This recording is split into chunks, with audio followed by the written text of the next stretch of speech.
ನಮಸ್ಕಾರ, very good morning. 9 ಗಂಟೆಯ exclusive ಆದಂತಹ ಸುದ್ದಿ. ಅದರಲ್ಲಿ ಮೊದಲ ಸುದ್ದಿಯನ್ನ ನೋಡೋದಾದ್ರೆ, ವಾಲ್ಮೀಕಿ ಅಭಿವೃದ್ಧಿ ನಿಗಮದಲ್ಲಿ ನಡೆದಂತ ಬ್ರಹ್ಮಾಂಡ ಭ್ರಷ್ಟಾಚಾರದ ಸುದ್ದಿ.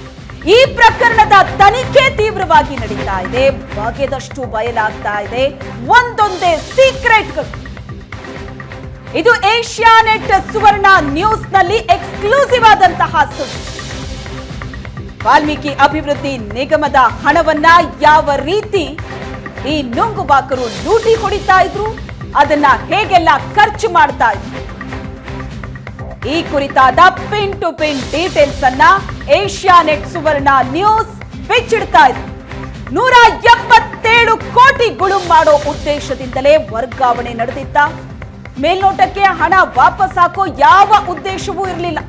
ಅಷ್ಟೂ ಹಣವನ್ನ ಕ್ಯಾಶ್ಗೆ ಕನ್ವರ್ಟ್ ಮಾಡಿ ನುಂಗೋ ಉದ್ದೇಶವೇ ಆಗಿತ್ತು. ಎಲ್ಲ ಹಣ ನುಂಗಿ ನಕಲಿ ದಾಖಲೆಗಳನ್ನ ಸೃಷ್ಟಿ ಮಾಡೋದಕ್ಕೆ ಭರ್ಜರಿ ಪ್ಲಾನ್ ಅನ್ನ ರೂಪಿಸಿದ್ರು. ಹಣ ನುಂಗೋದು, ಅದಕ್ಕೆ ನಕಲಿ ದಾಖಲೆಗಳನ್ನ ಸೃಷ್ಟಿ ಮಾಡೋದು. ನಿಗಮದ ಖಾತೆಗೆ ಹಣ ವಾಪಸ್ ಹಾಕೋ ಯಾವ ಉದ್ದೇಶವೂ ಈ ನುಂಗುಬಾಕರಿಗಿರಲಿಲ್ಲ. 94 ಕೋಟಿ ರೂಪಾಯಿ ನಕಲಿ ಅಕೌಂಟ್ಗಳಿಗೆ ವರ್ಗಾವಣೆಯಾಗಿದೆ. 200 ಅಕೌಂಟ್ಗಳಿಗೆ ಈ ಕೋಟಿ ಹಣ ಏನಿದೆ ಇದು ವರ್ಗಾವಣೆಯಾಗಿದೆ. 94 ಕೋಟಿ ಹಣ 200 ನಕಲಿ ಅಕೌಂಟ್ಗಳಿಗೆ ವರ್ಗಾವಣೆಯಾಗಿತ್ತು. ದಂಧೆಕೋರರ ಅಸಲಿ ಸೀಕ್ರೆಟ್ ಇದು, ಯಾವ ರೀತಿ ಪ್ಲಾನ್ ಮಾಡಿದ್ರು ಅಂತ. ಈಗ ಆ 200 ಅಕೌಂಟ್ಗಳನ್ನ SIT ಟೀಮ್ ಸೀಸ್ ಮಾಡಿದೆ, ಅದನ್ನ ಫ್ರೀಸ್ ಮಾಡಿದ್ದಾರೆ. ಕುರಿಗಾಹಿಗಳ ಬ್ಯಾಂಕ್ ಖಾತೆ, ಯಾರೋ ಕುರಿ ಕಾಯೋರು, ಅವರ ಬ್ಯಾಂಕ್ ಖಾತೆಗಳಿಗೂ ಕೂಡ ಹಣ ವರ್ಗಾವಣೆ ಆಗುತ್ತೆ. ಹಾಗಾದ್ರೆ ಅಲ್ಲಿಂದ ಯಾವ ರೀತಿ ಕ್ಯಾಶ್ ಮಾಡ್ಕೋತಾ ಇದ್ರು? ಅವರಿಗೆ 5ರಿಂದ 10% ಹಣ ಕೊಟ್ಟು ಅದನ್ನ ಕ್ಯಾಶ್ ರೂಪದಲ್ಲಿ ಪಡಿತಾ ಇದ್ರು. ಅವರ ಅಕೌಂಟಿಗೆ ಟ್ರಾನ್ಸ್ಫರ್ ಮಾಡಿದಂತ ಹಣವನ್ನು ಬಾರ್ಗಳು, ಸಣ್ಣ ಪುಟ್ಟ ಕಂಪನಿಗಳ ಅಕೌಂಟ್ಗಳು, ಈ ಎಲ್ಲಾ ಅಕೌಂಟ್ಗಳಿಗೂ ಹಣ ವರ್ಗಾವಣೆ ಆಗಿದೆ. ಈಗ ಈ ಹಣವನ್ನ ರಿಕವರಿ ಮಾಡೋದು ಪೊಲೀಸರಿಗೆ ಬಹಳ ದೊಡ್ಡ ಟಾಸ್ಕ್ ಆಗಿದೆ. 94 ಕೋಟಿ ರೂಪಾಯಿ 200 ನಕಲಿ ಅಕೌಂಟ್ಗಳಿಗೆ ಹರಿದು ಹಂಚ್ ಹೋಗಿದೆ. ಸತ್ಯನಾರಾಯಣ್ ವರ್ಮಾ ಮೊನ್ನೆ ಅಷ್ಟೇ ಅರೆಸ್ಟ್ ಆಗ್ತಾರೆ, ಹೈದರಾಬಾದ್ನವರು. ಇವರಿಂದಲೂ ಕೂಡ ಕೋಟಿ ಹಣವನ್ನ ಸೀಸ್ ಮಾಡಿದ್ದಾರೆ ಪೊಲೀಸರು. ಅಕೌಂಟ್ಗಳಲ್ಲಿ 9.5 ಕೋಟಿ ಕ್ಯಾಶ್ ಹಾಗೆ 5 ಕೋಟಿ ಮೌಲ್ಯದ ಕಾರುಗಳನ್ನ ಸೀಸ್ ಮಾಡಲಾಗಿದೆ. ಇನ್ನು ವಾಲ್ಮೀಕಿ ನಿಗಮದ ಕೋಟಿ ಹಣ ನಕಲಿ ಖಾತೆಗೆ ವರ್ಗ ಮಾಡಲಾಗಿದೆ. ನುಂಗುಬಾಕರು ಯಾವ ರೀತಿಯಾಗಿ ಪ್ಲಾನ್ ಮಾಡಿದ್ರು ಅನ್ನೋ ಡೀಟೇಲ್ಸ್ ಅನ್ನ ಕೊಡ್ತಾ ಇದ್ದೀವಿ. ಹಗರಣದ ದುಡ್ಡಲ್ಲಿ ನಡೆಸ್ತಾ ಇದ್ರು ಐಷಾರಾಮಿ ಜೀವನ. ಕೋಟಿ ಹಣ ಐಷಾರಾಮಿ ಜೀವನಕ್ಕೆ ಬಳಕೆ ಮಾಡಲಾಗ್ತಾ ಇತ್ತು. ವಾಲ್ಮೀಕಿ ನಿಗಮದ ಕೋಟಿ ಹಣ ಯಾವ ರೀತಿಯಾಗಿ ಬಳಕೆ ಆಗ್ತಾ ಇತ್ತು?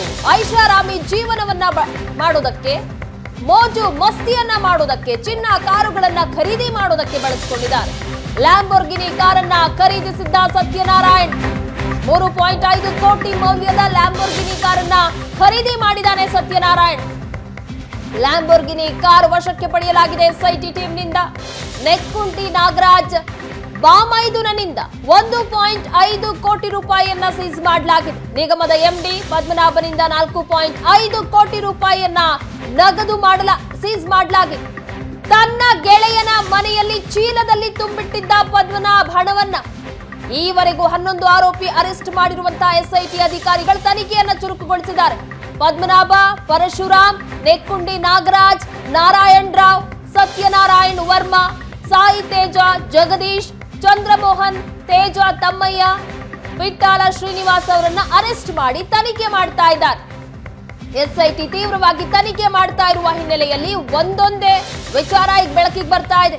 ಯಾವ ರೀತಿಯಾಗಿ ದಂಧೆಕೋರರು ಐಷಾರಾಮಿ ಜೀವನ ನಡೆಸ್ತಾ ಇದ್ರು ಆ ದುಡ್ಡಿನಲ್ಲಿ ಅಂತ. ಐಷಾರಾಮಿ ಕಾರು, ಚಿನ್ನ ಇವೆಲ್ಲವನ್ನ ಸಹ ಖರೀದಿ ಮಾಡಿಕೊಂಡು ಬಿಂದಾಸ್ ಆಗಿ ಲೈಫ್ ಲೀಡ್ ಮಾಡ್ತಾ ಇದ್ರು. ಈಗ SIT ಬಗ್ಗೆ ತನಿಖೆಯನ್ನ ನಡೆಸ್ತಾ ಇದೆ. ಹಗರಣದ ದುಡ್ಡಲ್ಲಿ ಹೈಫೈ ಲೈಫ್ ಅನ್ನ ಯಾವ ರೀತಿಯಾಗಿ ಅವ್ರು ನಡೆಸ್ತಾ ಇದ್ರು? ಲ್ಯಾಂಬೋರ್ಗಿನಿ ಕಾರ್ ವಶಕ್ಕೆ ಪಡೆದಿದ್ದಾರೆ ಈಗ SIT ಟೀಮ್.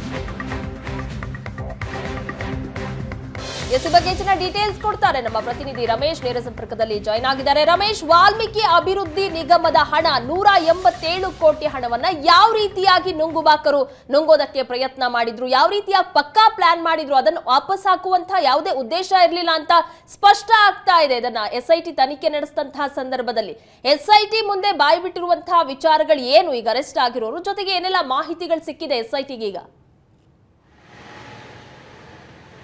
ಖಂಡಿತ ಪ್ರಗತಿ ಅಂದರೆ ವಾಲ್ಮೀಕಿ ನಿಗಮದಲ್ಲಿ ಮೀಸಲಾಗಿಟ್ಟದಂಥ 187 ಕೋಟಿ ಹಣವನ್ನು ಯಾವುದೋ ಒಂದು ಬ್ಯಾಂಕಿಗೆ ಹಾಕ್ಕೊಂಡು ಅಲ್ಲಿಂದ ನಕಲಿ ಖಾತೆಗಳಿಗೆ ವರ್ಗಾವಣೆ ಮಾಡಿಕೊಂಡು ಅದನ್ನು ಕ್ಯಾಶ್ ರೂಪಕ್ಕೆ ತೆಗೆದುಕೊಂಡು ಅಷ್ಟು ಹಣವನ್ನು ನುಂಗುವಂಥ ಒಂದಷ್ಟು ಪ್ಲ್ಯಾನ್ನ ಮಾಡ್ಕೊಂಡಿತ್ತು ಈ ಗ್ಯಾಂಗು ಅನ್ನುವಂಥದ್ದು ಈವರೆಗೆ ನಡೆದಂಥ SIT ತನಿಖೆಯಲ್ಲಿ ಬಯಲಾಗಿರುವಂಥ ಆಘಾತಕಾರಿ ವಿಚಾರ ಅನ್ನುವಂಥದ್ದು. ಯಾಕೆಂದರೆ ಆರಂಭದಲ್ಲಿ ಚಂದ್ರಶೇಖರ್ ಆತ್ಮಹತ್ಯೆ ಮಾಡಿಕೊಂಡ ಸಂದರ್ಭದಲ್ಲಿ ಆರಂಭಿಕ ಹಂತದಲ್ಲಿ ಬಂದಂಥ ಒಂದಷ್ಟು ಮಾಹಿತಿಗಳೇನೆಂದರೆ ಇಲ್ಲ ಒಂದು ಕಡೆ ಒಂದು ಪೀರಿಯಡ್ಗೆ ಒಂದು ಸಮಯಕ್ಕೆ ಹಣವನ್ನು ಬಳಕೆ ಮಾಡ್ಕೊಳ್ಳೋದು, ಅದರಿಂದ ಲಾಭ ಮಾಡಿಕೊಂಡು ಆ ಹಣವನ್ನು ವಾಪಸ್ ಈ ಒಂದು ನಿಗಮದ ಅಕೌಂಟ್ಗೆ ಹಾಕ್ತಾರೆ ಅನ್ನುವಂಥದ್ದು. ಆದರೆ ಈವರೆಗೆ ನಡೆದಂಥ ತನಿಖೆಯಲ್ಲಿ ಮೇಲ್ನೋಟಕ್ಕೆ ಆ ಹಣವನ್ನು ವಾಪಸ್ ಹಾಕುವಂಥ ಯಾವ ಇರಾದೆಗೂ ಕೂಡ ಯಾವ ದಂಧೆಕೋರರಿಗೂ ಇರಲಿಲ್ಲ ಅನ್ನುವಂಥದ್ದು. ಅದೇ ಕಾರಣಕ್ಕಾಗಿ ಆ ಹಣವನ್ನು ಹೈದರಾಬಾದ್ನ ಬಂಜಾರ ಹಿಲ್ನ ರತ್ನಾಕರ್ ಬ್ಯಾಂಕ್ನ ಕೆಲವು ಖಾತೆಗಳಿಗೆ ಹಾಕೊಂಡ ಅಂತ ಹಣವನ್ನು ಅದನ್ನು 200ಕ್ಕೂ ಹೆಚ್ಚು ಖಾತೆಗಳಿಗೆ, ಅದರಲ್ಲೂ ಕೂಡ ಕೆಲವರು ಬಾರ್ನ ಓನರ್ಗಳಿದ್ದಾರೆ, ಕೆಲವರು ಕುರಿಗಾಹಿಗಳಿದ್ದಾರೆ, ಸಣ್ಣ ಪುಟ್ಟ ಕಂಪನಿಯವರಿದ್ದಾರೆ, ಮತ್ತು ಈ ದಂಧೆಕೋರರ ಒಂದಷ್ಟು ಸ್ನೇಹಿತರು ಅಂದ್ಕೊಂಡಂಥವ್ರು ಇರುವಂಥದ್ದು. ಆ ರೀತಿ 200ಕ್ಕೂ ಹೆಚ್ಚು ಅಕೌಂಟ್ಗಳಿಗೆ ಹಣವನ್ನು ವರ್ಗಾವಣೆ ಮಾಡಿ ಅದನ್ನು ಕ್ಯಾಶ್ ರೂಪಕ್ಕೆ ಪಡ್ಕೊಂಡು ಅದನ್ನು ಯಾರು ಕ್ಯಾಶ್ ರೂಪಕ್ಕೆ ಮಾಡಿಕೊಡ್ತಾರೆ ಅವರಿಗೆ ಒಂದು 5ರಿಂದ 10% ಕಮಿಷನ್ ಕೊಟ್ಟು ಅಷ್ಟು ಹಣವನ್ನು ನುಂಗುವಂಥದ್ದು. ಮತ್ತು ಆ ಹಣದಿಂದ ಚಿನ್ನಾಭರಣ ಖರೀದಿ ಮಾಡುವಂಥದ್ದಾಗಲಿ ಅಥವಾ ಐಷಾರಾಮಿ ಜೀವನಕ್ಕಾಗಿ ಅಂದರೆ ಲ್ಯಾಂಬೋರ್ಗಿನಿ ಸತ್ಯನಾರಾಯಣ ವರ್ಮನ್ 3.5 ಕೋಟಿ ರೂಪಾಯಿ ಬೆಲೆ ಬಾಳುವಂಥ ಒಂದು ಲ್ಯಾಂಬೋರ್ಗಿನಿ ಕಾರನ್ನು ಖರೀದಿ ಮಾಡಿದ್ದಾನೆ, ಬೇರೆ ಬೇರೆ ವಾಹನಗಳನ್ನು ಖರೀದಿ ಮಾಡಿದ್ದಾನೆ. ಸೊ ಇದೆಲ್ಲವನ್ನು ನೋಡ್ತಾ ಹೋದರೆ ಈ ಹಣ ವಾಪಸ್ ಬರುವಂಥ ಯಾವ ಉದ್ದೇಶವೂ ಇರಲಿಲ್ಲ, ಯಾವ ಉದ್ದೇಶದಿಂದ ಅವರು ಹಣವನ್ನು ಪಡ್ಕೊಂಡಿರಲಿಲ್ಲ.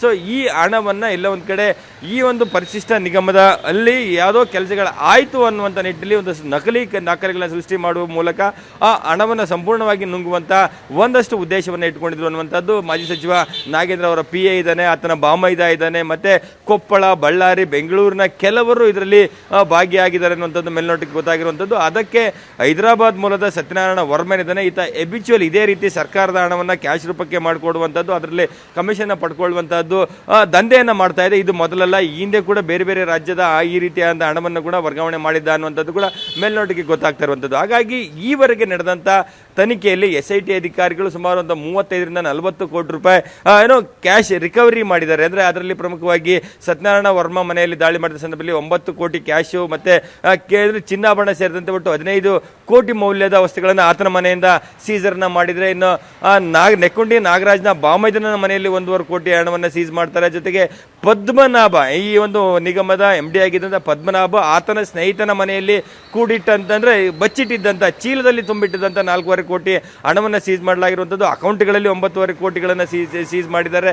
ಹೀಗೆ ಸುಮಾರು ಒಂದು 30ರಿಂದ 45 ಕೋಟಿ ಈವರೆಗೆ ಸೀಸ್ ಆಗಿರುವಂಥದ್ದು. ಈಗ SIT ಇರುವಂಥದ್ದು ಅಂದರೆ ಈ ಹಣ ಎಲ್ಲೆಲ್ಲಿ ಹೋಯಿತು, ಯಾವ ರೀತಿ ಕ್ಯಾಶ್ ಆಗಿದೆ, ಆ ಅಷ್ಟು ಹಣವನ್ನು ವಾಪಸ್ಸು ಸರ್ಕಾರಕ್ಕೆ ತರಬೇಕು ನಿಟ್ಟಿನಲ್ಲಿ ಒಂದು ಹೊಸ ಅಕೌಂಟನ್ನು ತೆರೆದು ಆ ಅಕೌಂಟಿಗೆ ಅಷ್ಟು ಹಣವನ್ನು ತೆಗೆದುಕೊಳ್ಳುವಂಥ ಕೆಲಸಗಳನ್ನು ಮಾಡ್ತಾ ಇರುವಂಥದ್ದು. ಮೇಲ್ನೋಟಿಗೆ ಈ ದಂಧೆಕೋರರು ಸಂಪೂರ್ಣ ಹಣವನ್ನು ನುಂಗಿ ನೀರು ಕುಡಿಯುವಂಥ ಒಂದಿಷ್ಟು ಉದ್ದೇಶವನ್ನು ಇಟ್ಕೊಂಡು ಈ ದಂಧೆಯನ್ನು ಮಾಡಿರುವಂಥದ್ದು ಮೇಲ್ನೋಟಿಗೆ ಗೊತ್ತಾಗಿದೆ. ಇನ್ನು ಕೆಲವರು ತಲೆಮರೆಸಿಕೊಂಡಿದ್ದಾರೆ.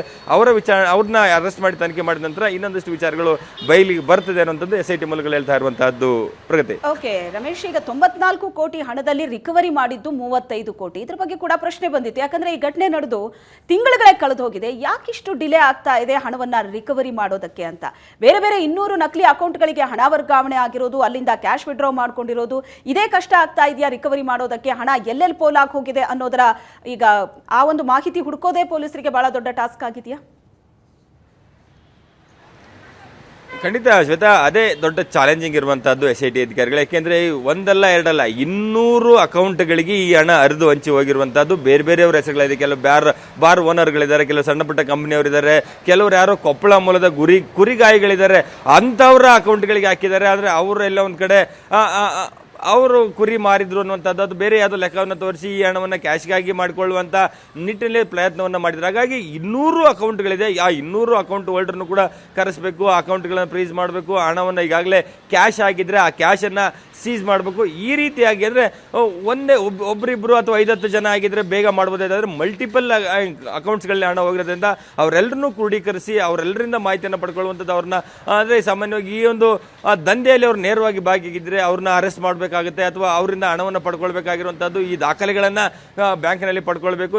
ಈ ರೀತಿಯಾದಂಥ ಪ್ರೊಸೀಜರ್ಗಳು ಒಂದಷ್ಟು ಸಮಯವನ್ನು ತೆಗೆದುಕೊಳ್ತಾ ಇದೆ. ಆದರೆ SIT ಏನು ತನಿಖೆ ಮಾಡ್ತಾ ಇರ್ತಂದ್ರೆ ಅದು ಎಲ್ಲ ಒಂದು ಕಡೆ ಕರೆಕ್ಟಾಗಿ ಆ ಹಣ ಎಲ್ಲಿಗೆ ಹೋಗಿದೆ, ಯಾರು ಅದನ್ನ ಬಳಕೆ ಮಾಡ್ಕೊಂಡಿದ್ದಾರೆ ಅಂತ ಕಂಡು ಹಿಡಿದು ಅಷ್ಟು ಹಣವನ್ನ ಸೀಜರ್ ಮಾಡುವಂಥದ್ದು ದೊಡ್ಡ ಚಾಲೆಂಜ್ ಇರುವಂಥದ್ದು. ಈವರೆಗೆ ಒಂದು 35-40 ಕೋಟಿ ವಾಪಸ್ ಬಂದಿದೆ. ಇನ್ನು ಉಳಿದಂತ ಸುಮಾರು ಒಂದು 50 ಕೋಟಿ ಹಣ ಏನಿದೆ ಆ ಹಣವನ್ನ ವಾಪಸ್ ಪಡ್ಕೊಳ್ಳುವಂಥದ್ದು ಇರುವಂಥ ಚಾಲೆಂಜ್. ಆ ನಿಟ್ಟಿನಲ್ಲಿ ಪ್ರೊಸೀಜರ್ನ ಮಾಡ್ತಾ ಇದ್ದೀವಿ. ಸೊ ಅಷ್ಟು ಹಣವನ್ನು ವಾಪಸ್ ಪಡೆದು ಅದನ್ನ ಸರ್ಕಾರಕ್ಕೆ ಒಪ್ಪಿಸುವಂಥ ಕೆಲಸ ತಮ್ಮ ಜವಾಬ್ದಾರಿಯಾಗಿದೆ, ಅದನ್ನ ಮಾಡ್ತೇವೆ ಅನ್ನುವಂಥ ನಿಟ್ಟಿನಲ್ಲಿ SIT ಅಧಿಕಾರಿಗಳು ಕೆಲಸವನ್ನ ಮಾಡ್ತಾ ಇರುವಂಥದ್ದು. Shweta, okay, thank you Ramesh ನಿಮ್ಮೆಲ್ಲ ಡೀಟೇಲ್ಸ್ಗಾಗಿ.